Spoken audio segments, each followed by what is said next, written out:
सुप्रभात। 2019 बैच के डीएलएड के सभी प्रशिक्षुओं को स्वागत है इस यूट्यूब चैनल में।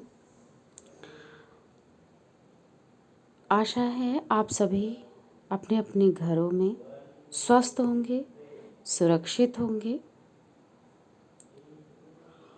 और अपना अध्ययन अध्यापन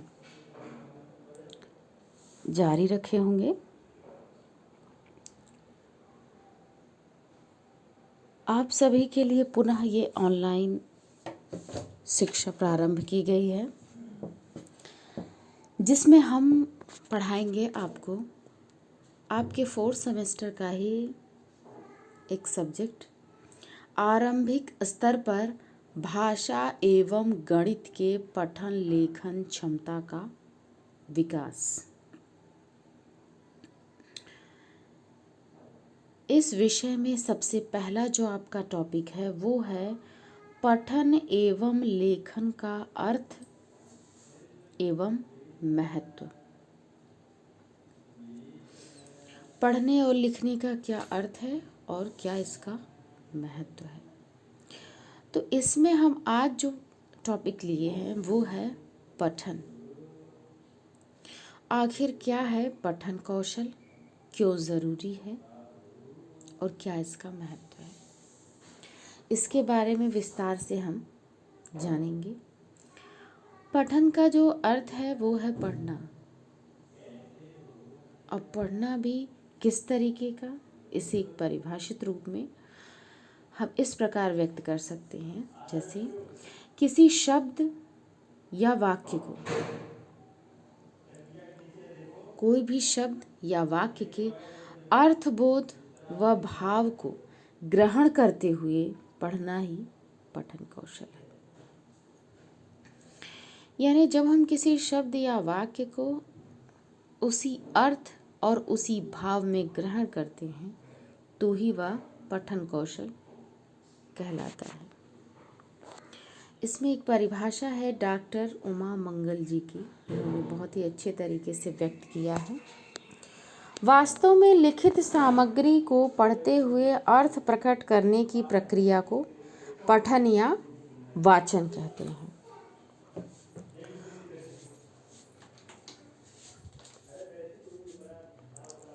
पठन या वाचन कहते हैं,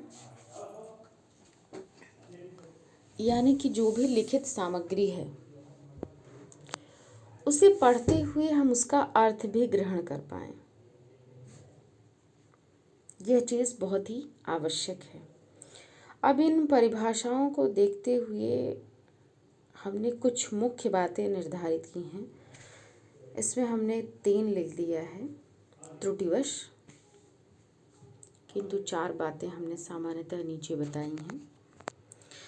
सबसे पहला है कि बच्चों को ध्वनियों के प्रतीक अक्षरों की पहचान होनी चाहिए। यदि किसी बालक को पढ़ना है, चूँकि आप भावी शिक्षक हैं, तो इन सभी शिक्षण प्रणालियों को आप जा कर के प्राथमिक के बच्चों में व्यक्त करेंगे, इसलिए हम उन्हीं से बातों को लेते हैं। या फिर अन्य किसी के विषय में भी सबसे जो पहली नींव है वो है ध्वनियों के प्रतीक अक्षरों का ज्ञान। यानी हम अगर हिंदी भाषा की बात करते हैं तो हमें हिंदी भाषा के वर्णों का ज्ञान होना और वो वर्ण किस प्रकार से उच्चारित होते हैं उनका सही उच्चारण भी आना आवश्यक है। ये पढ़ने के लिए सबसे पहली आवश्यकता है। दूसरा है लिपिबद्ध अक्षरों को मुख से बोलना या मन में पढ़ना। जो भी विषय वस्तु लिखी हुई है, जो भी लिखित या छपित सामग्री है, उसे हम मुख से बोल करके या मौन रूप से पढ़ पाते हों, मुख से बोल पाते हों, उस शब्द को, उस वाक्य को हम भली प्रकार उच्चारित कर पाते हों, यह उसकी दूसरी मुख्य आवश्यकता है। तीसरा है अर्थ ग्रहण करना, यानी जो भी हम लिखित या छपित विषय वस्तु सामग्री को पढ़ रहे हैं, उन विषय वस्तु या सामग्री के अर्थ को ग्रहण कर पाएं। जिस अर्थ बोध में वो लिखा हुआ है, हम उसी अर्थ बोध को ग्रहण कर पाएं, यह होना चाहिए। आगे है भावों की समझ। जिस भाव में वो शब्द लिखे हुए हैं, जिस भाव में उस विषय वस्तु की रचना की गई है, उस साहित्य की रचना की गई है, उस छपित सामग्री की रचना की गई है, उसे उसी भाव में हम समझ पाएं। जो वाक्य कहे गए हैं उन्हें उसी अर्थ में, उसी भाव में हम समझ पाएं, यह आवश्यक है। तो यदि हम अच्छे से पढ़ना चाहते हैं, पठन कौशल में दक्ष होना चाहते हैं, तो इन बातों को पूर्व में जानना आवश्यक है। आगे पठन प्रक्रिया को प्रभावित करने वाले कारक। अब बात करेंगे हम कि आखिर पठन प्रक्रिया को कौन कौन से कारक प्रभावित करते हैं। इसमें पहला है मुद्रा। मुद्रा से यहाँ तात्पर्य अवस्था से है। अवस्था से तात्पर्य यहाँ आयु से नहीं है। अवस्था से तात्पर्य है सही तरीके से उठने बैठने का ढंग। जैसे हम किसी पुस्तक को यदि पढ़ रहे हैं तो किस तरीके से बैठ के पढ़ें, पुस्तक को कितनी दूरी पर रखें, प्रकाश की किस प्रकार की व्यवस्था रख करके पढ़ें हम, यह सारी बातें मुद्रा के अंतर्गत आती हैं। यानी सही मुद्रा में यदि पठन किया जाए तो वह प्रभावशाली होगा। दूसरा है शैली। दूसरा प्रभावित करने वाला जो कारक है वो है शैली। यानी जब हम किसी विषय वस्तु को सही लय में, सही गति में, सही प्रवाह में, सही विराम चिन्हों के साथ उच्चरित करते हैं, उच्चरित करते हुए उसे पढ़ते हैं, तो हमें पढ़ने का कौशल प्राप्त होता है। हम विषय वस्तु को अच्छी प्रकार से पढ़ पाएंगे, उसे समझ पाएंगे और वह जिस भाव में लिखी गई है, जिस अर्थ को वह व्यक्त करना चाह रही है, उस अर्थ को, उस भाव को हम ग्रहण कर समझ पाएंगे। यदि हम इन दोनों कारकों पर अच्छे से ध्यान दें, इन दोनों कारकों को हम भली प्रकार से प्रयुक्त कर पाएं। तो ये हुआ। आगे है कि आखिर हमें पढ़ने की अच्छी प्रकार से पठन की आवश्यकता ही क्यों है, क्यों हम अच्छी प्रकार से पढ़ें। पहला है बेझिझक अपनी बात को कहने हेतु। यहाँ पे हमने कुछ मुख्य बिंदु लिखी हैं, हो सकता है आप इसमें और भी बिंदु जोड़ पाएँ, किंतु जो मेरी समझ में आया वह कुछ मुख्य बिंदु हमने यहाँ पर लिखे हुए हैं। इसे हम आपको समझाते हैं। बेझिझक अपनी बात को कहने हेतु। इस बार जो नई राष्ट्रीय शिक्षा नीति आई हुई है 2020 की, उसमें बच्चों को कहा गया है कि उन्हें उनकी मातृभाषा भी सिखाया जाए। आखिर क्यों उन्हें अपनी मातृभाषा में सिखाया जाए? इसलिए उन्हें अपनी मातृभाषा में सिखाया जाए क्योंकि बच्चा घर में अपने माता पिता से वहाँ की जो लोकल लैंग्वेज होती है उसमें बातें करता है और वह उनकी बातों को भली प्रकार से समझ पाता है। इसी प्रकार जब वो विद्यालय में आता है तो विद्यालय में यदि भाषा का अंतर होता है तो वह बातों को भली प्रकार से समझ नहीं पाता है, जिससे उसका जो है कभी कभी पढ़ाई से उसकी अनिच्छा हो जाती है। जब बातें समझ में नहीं आती है तो विषय में रुचि नहीं होती है, और उस बात को जानते हुए भी, समझते हुए भी वह अध्यापक से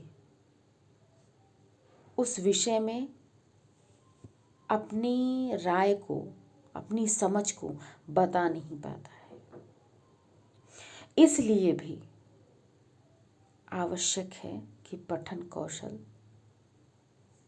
आना चाहिए। अपनी बातों को बेझिझक कहने के लिए जब हम किसी भी विषय वस्तु को पढ़ते हैं, समझते हैं, तो उसे बेझिझक कहते हैं। यदि बच्चे को उसकी मातृभाषा में शिक्षा दे दी जाए तो वह बातों को बहुत हद तक समझ जाएगा, और समझने के पश्चात ही जब आप किसी अध्याय को पढ़ाएंगे तो उससे रिलेटेड जब बातों या प्रश्नों को आप पूछेंगे तो वह बेझिझक रूप से उसका उत्तर दे पाएगा। इसलिए पठन कौशल की बहुत ज़रूरत है। कक्षा में ठहराव हेतु बच्चे यदि शिक्षक की बातों को अच्छी प्रकार से समझ पाते हैं, भली प्रकार से आत्मसात कर पाते हैं, तभी वे कक्षा में ठहरते हैं। अन्यथा यदि उन्हें विषय सामग्री उनकी भाषा में, उनके स्तर तक में समझ नहीं आती है तो उन्हें कक्षा से अनिच्छा होने लगती है। इसके लिए भी हमें आवश्यकता है पठन कौशल की। पढ़ने में दक्ष होना इसलिए भी आवश्यक है कि हम बच्चों को कक्षा में उनका ठहराव दे सकें। तीसरा है कल्पना एवं चिंतन शक्ति के विकास हेतु। बच्चों में कल्पना करने की अथाह क्षमता होती है। वे किसी भी बात की कई तरीके से और बहुत हद तक, जहाँ तक हम आप नहीं सोच सकते, वहाँ तक वो कल्पना कर सकते हैं। उन पे कल्पना करने की अथाह शक्ति होती है। तो इस अथाह शक्ति को विकसित करने के लिए, उन पे कल्पना और चिंतन के विकास के लिए भी पठन कौशल की आवश्यकता है। समझ विकसित करने हेतु दिया गया जो अध्याय है या दी गई जो विषय वस्तु है उसे अच्छी तरीके से समझ पाए। कभी कभी बच्चा जिस विषय वस्तु को आप समझा रहे हैं उसके बारे में अच्छी तरीके से जानता है, भली प्रकार परिचित है, किंतु भाषा में व्यवधान है। आपकी भाषा अलग है और उनकी भाषा अलग है, तो भी वह विषय वस्तु को भली प्रकार से समझ नहीं पाता। यदि बच्चे को उसकी भाषा में उस विषय वस्तु को समझा दिया जाए तो उस विषय वस्तु को वह भली प्रकार से समझ पाएगा, उसमें एक अच्छी समझ विकसित होगी और हो सकता है वह उस चीज़ को बहुत ही बेहतर तरीके से समझ पाए। NAP 2020 में ये स्पष्ट कहा गया है कि बच्चे को समझना बहुत ज़रूरी है। किसी भी विषय वस्तु को यदि आप समझा रहे हैं, यदि वह भली प्रकार से समझ लेता है तो ही आपका पढ़ाना सार्थक है अथवा नहीं। इसके लिए भी आप पठन कौशल बहुत ज़रूरी है। पठन कौशल की अति आवश्यकता है। आगे है आत्मविश्वास बढ़ाने हेतु। जब बच्चा किसी विषय वस्तु को अच्छी प्रकार से पढ़ लेगा, या आप ही हैं किसी विषय वस्तु को भली प्रकार से पढ़ लेते हैं, अच्छी तरीके से यदि उसे समझ लेते हैं, उसके अच्छे तरीके से अर्थबोध एवं भाव ग्रहण भी कर लेते हैं, तो आपके अंदर एक आत्मविश्वास उत्पन्न होता है कि उस टॉपिक या उस विषय वस्तु से रिलेटेड अगर कोई भी प्रश्न होता है तो आप उस प्रश्न को भली प्रकार से व्यक्त कर सकते हैं, उसका उत्तर आप भली प्रकार से दे पाते हैं। हो सकता है कि आप और भी बेहतर तरीके से उसको दे पाते हैं। इससे आपका जो आत्मविश्वास होता है वह बढ़ता है। तो इसके लिए भी पठन कौशल की आवश्यकता है। पठन कौशल से हम अपनी बात को बेझिझक कह पाते हैं, बच्चों का कक्षा में ठहराव कर पाएंगे, उनकी कल्पना और चिंतन शक्ति का विकास कर पाएंगे, उनमें विषय वस्तु को समझने के प्रति समझ विकसित कर पाएंगे और उनमें आत्मविश्वास को हम बढ़ा पाएंगे। आगे दिया हुआ है प्राथमिक स्तर पर क्या प्रक्रिया होती है इसकी।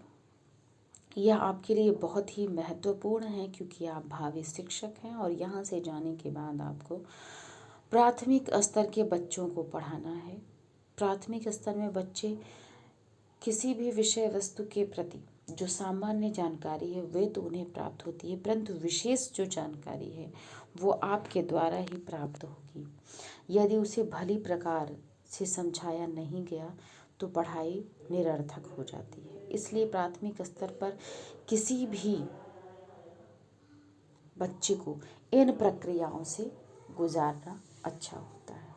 जैसे सर्वप्रथम उसे अक्षर पठन कराया जाए। यह आपकी भाषा की या पठन कौशल की नींव है। हमने पीछे भी पढ़ा कि सबसे पहले उन अक्षरों, उन ध्वनियों का ज्ञान होना चाहिए।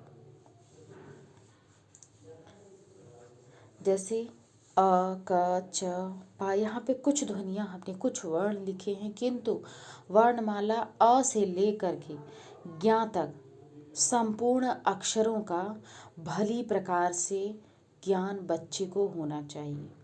उसकी पहचान होनी चाहिए और उसे किस प्रकार से उच्चरित करते हैं उसका शुद्ध उच्चारण भी उसे आना चाहिए। यह प्राथमिक स्तर पर पठन कौशल की नींव है। पढ़ने में यदि बच्चे को दक्ष करना है तो यह नींव है। सबसे पहले उसे अक्षर ज्ञान होना चाहिए। दूसरा है शब्द पठन। जब बच्चा अक्षरों को अच्छी तरीके से पहचान लेता है, उन्हें अच्छी तरीके से उच्चरित करता है, उसके बाद हम उसे सर्वप्रथम 2 वर्णों को मिला करके एक शब्द बनाते हैं जो सार्थक होगा, उसका ज्ञान कराएंगे। बिना मात्रा के 2 वर्णों से शब्द मिलाकर बनाते हैं और उससे बच्चे को शब्द पठन कराते हैं। फिर इसके पश्चात हम 3 वर्णों को मिलाकर बिना मात्रा के शब्द का पठन कराएंगे। पुनः हम बिना मात्रा की 4 वर्णों के शब्दों का पठन कराते हैं। प्राथमिक स्तर पर हम इसी क्रम को विकसित करते हैं। जो भी शब्द हम मिलाकर बनाएं, वर्णों को मिलाकर जो भी शब्द बनाया जाए वो सार्थक होना चाहिए। आगे जो तीसरा मुख्य चरण है वो है मात्रा पठन। जब बच्चा अक्षर को अच्छी तरीके से पहचान ले, ध्वनियों को उच्चरित कर ले, उसके बाद शब्दों को पढ़ाया जाए, वो भी बिना मात्रा के शब्द हों, सार्थक शब्द हों। और उसके बाद जब वो शब्दों को पढ़ पाए, 2, 3 और 4 अक्षर के शब्दों को पढ़ पाए, उसके पश्चात हम मात्रा वाले शब्दों को पढ़ाएंगे।